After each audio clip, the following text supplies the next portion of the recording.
کا نتیجہ انسان دیکھتا ہے کہ ضائع چلا گیا. میں نے 10 سال محنت کی، حاصل کوئی نہیں نکلا. یہ ثمرات کیا ہیں؟ محنتوں کے ثمرات کا ضیاع. کوشش آپ نے کی، قسمت کی خوبی دیکھی ہے، ٹوٹی کہاں کمن، 2-4 ہاتھ جب کے لبے بام رہ گئے. Be prepared.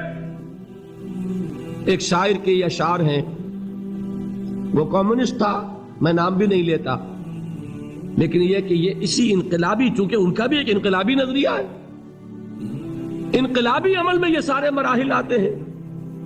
کوئی سیٹ بیک آیا، فرض کیجئے کوئی ناکامی ہو گئی، تو اپنے ساتھیوں کو دل بندھانے کے لیے یہ فصل امیدوں کی ہمدم اس بار بھی غارت جائے گی، سب محنت صبحوں شاموں کی اب کے بھی اکارت جائے گی. میرے نبی کے ثمرات کا جو لفظ یہاں آیا ہے، وَنَقْصٍ مِّنَ الْأَمْوَالِ وَالْأَنفُسِ وَالثَّمَرَاتِ، سب محنت صبحوں شاموں کی اب کے بھی اکارت جائے گی. دھرتی کے کونوں کھدروں میں پھر اپنے لہو کی کھاد بھرو، پھر مٹی سینچو اشکوں سے، پھر اگلی رت کی فکر کرو، پھر اگلی رت کی فکر کرو، جب پھر ایک بار اجڑنا ہے. ایک فصل پکی تو بھر پایا، تب تک تو یہی کچھ کرنا ہے. ایک مقصد ہے سامنے، انقلاب برپا کرنا ہے. ایک کوشش ناکام ہو جائے کوئی پرواہ نہیں، نیکسٹ. پھر تیار رہو ناکامی کے لیے. ایسا نہ ہو جو انگریزی میں کہتے ہیں hope for the best but be prepared for the worst.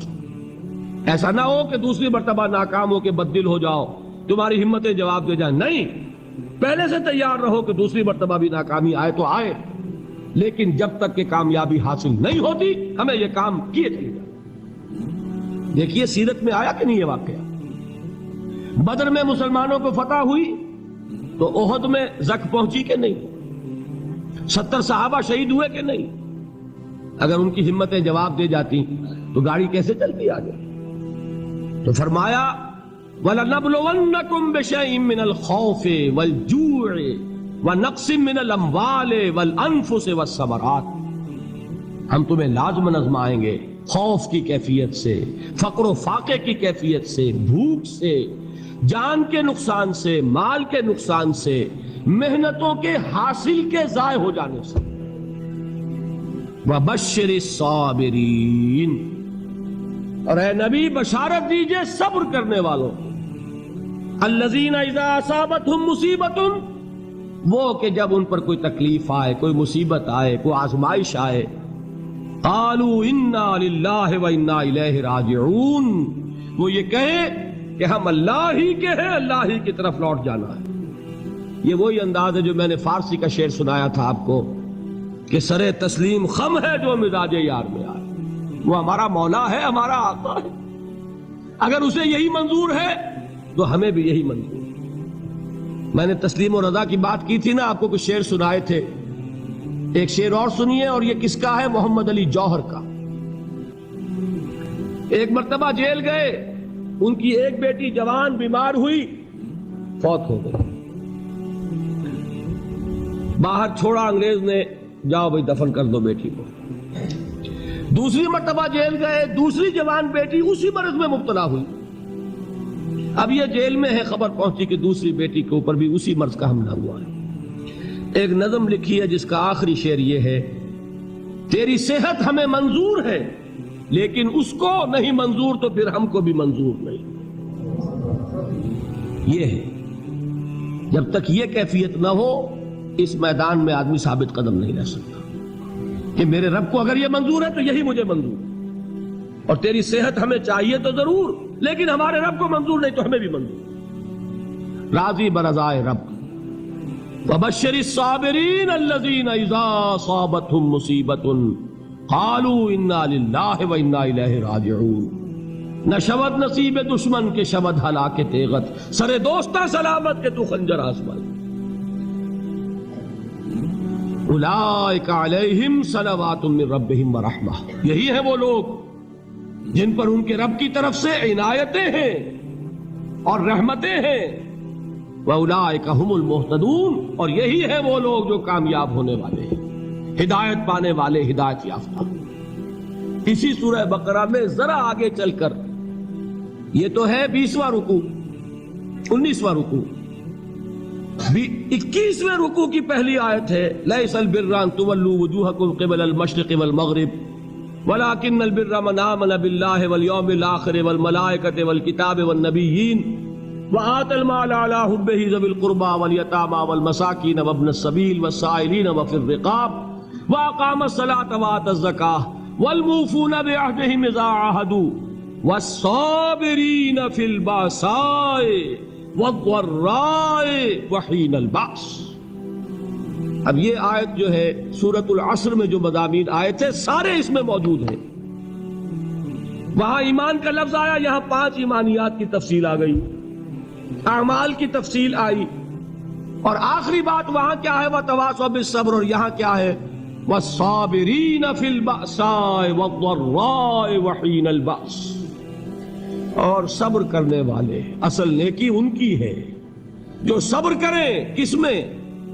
جنگ کے وقت، ذرائے، باسائے، باسا کہتے ہیں فقر اور فاقہ، واحد آئے گا باس تو اس کے معنی جنگ، اور باسا جمع میں آئے گا تو فاقہ، فقر، بھوک، اور ذرائے جسمانی تکلیف، ضرر، جسمانی تکلیفوں میں صبر کرنے والے، فقر اور فاقے میں صبر کرنے والے، اور جنگ کے وقت صبر کرنے والے، اولئک الذین صدقوا واولئک هم المتقون، یہ ہے وہ لوگ جو صبر کرنے والے ہیں، یہ ہے جو سچے ہیں، جو اپنے دعوے میں نیکی کے اور ایمان کے صادق ہیں، اور یہی وہ لوگ ہیں جو متقی ہیں۔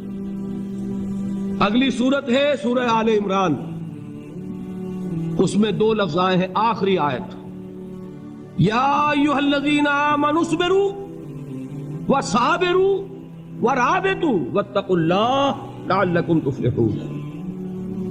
دیکھیے یہاں صبر اور صابر، جو تعلق جوہد اور جہاد کا ہے وہی ہے صبر اور مصابرت۔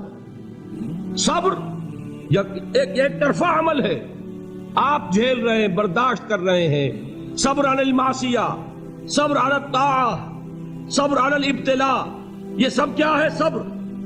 اور مصابرت کیا ہے؟ صبر کا صبر سے مقابلہ۔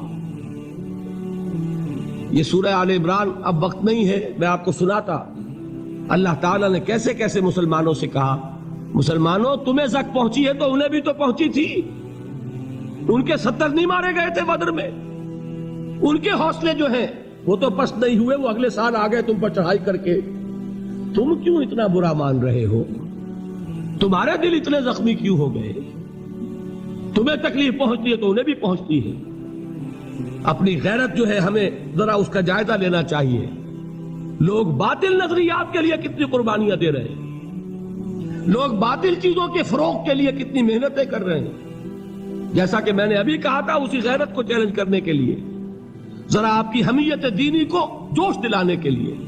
قادیانی نوجوان کتنی تعداد میں اپنے آپ کو دین کے لیے وقف کرتا ہے، اور آپ کتنے نوجوان ہیں جو اپنے آپ کو دین کے لیے وقف کرتے ہیں، اور ہوں وہ کھاتے پیتے گھرانوں کے لوگ۔ یہ نہیں ہے کہ اگر کوئی اور کام نہیں کر سکتا تو پھر یہ ہے کہ وہ دین کے کام میں لگ جائے۔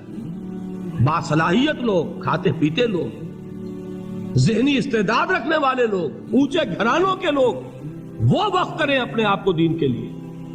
اس کے بغیر کیسے باہر آ جائے گی، کیسے رونق آ جائے گی؟ تو دنیا میں باطل نظریات والے جو ہیں، یہ بات کہی گئی ہے، مسلمانوں تم اگر توحید کے لیے لڑ رہے ہو، دیکھتے نہیں ابو جہل کو، اس نے گردن کٹوائی ہے شرک کے لیے، شرک کے لیے گردن کٹوائے، اور تم توحید کے لیے گردن کٹوانے کو تیار نہ ہو۔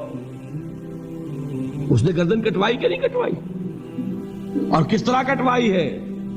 جو کہ بڑا متکبر قسم کا، فرعون قسم کا شخص تھا، جب گردن کاٹنے لگے تو کہتا ہے ذرا نیچے سے کاٹنا، تاکہ جب تم نیزے کے اوپر چڑھاؤ میرے سر کو تو اونچا نظر آئے، معلوم ہو سردار کا سر۔ وہ بدبخت مرتے ہوئے بھی جو اس کی کیفیت تھی نا، اس کو ذہن میں رکھی۔ تو یہ اس لوگوں نے قربانیاں دی، جانیں دی، تو فرمایا اگر تم ان سے زیادہ قربانی نہیں دو گے، یہ نوٹ کر لیجئے اس کو، مجرد اگر حق کو غالب کرنا اللہ کے ذمے ہو تو آنے واحد میں غالب کر دے گا، تمہیں تکلیف ہی دینے کی ضرورت نہیں۔ سمجھ رہے؟ کیا اللہ کے مقابلے میں کوئی باطل کی طاقت ٹھہر سکتی ہے؟ یہ تمہارے ایمان کا امتحان ہے، یہ تمہارے خلوص کی آزمائش ہے، یہ تمہارے امتحان کا ثبوت درکار ہے کہ اللہ تعالیٰ دیکھنا چاہتا ہے تم اس کے لیے اپنی جانیں قربان کرنے کو تیار ہو کہ نہیں، تم اس کے لیے تن من دھن لگانے کو تیار ہو کہ نہیں۔ اور یہ جان لو کہ اگر کفار اور مشرکین اور ملحدین اور باطل نظریات والے وہ جو کچھ قربانیاں اپنے باطل نظریات کے لیے دے رہے ہیں ان سے زیادہ اگر تم نہیں دو گے تو حق غالب نہیں ہوگا۔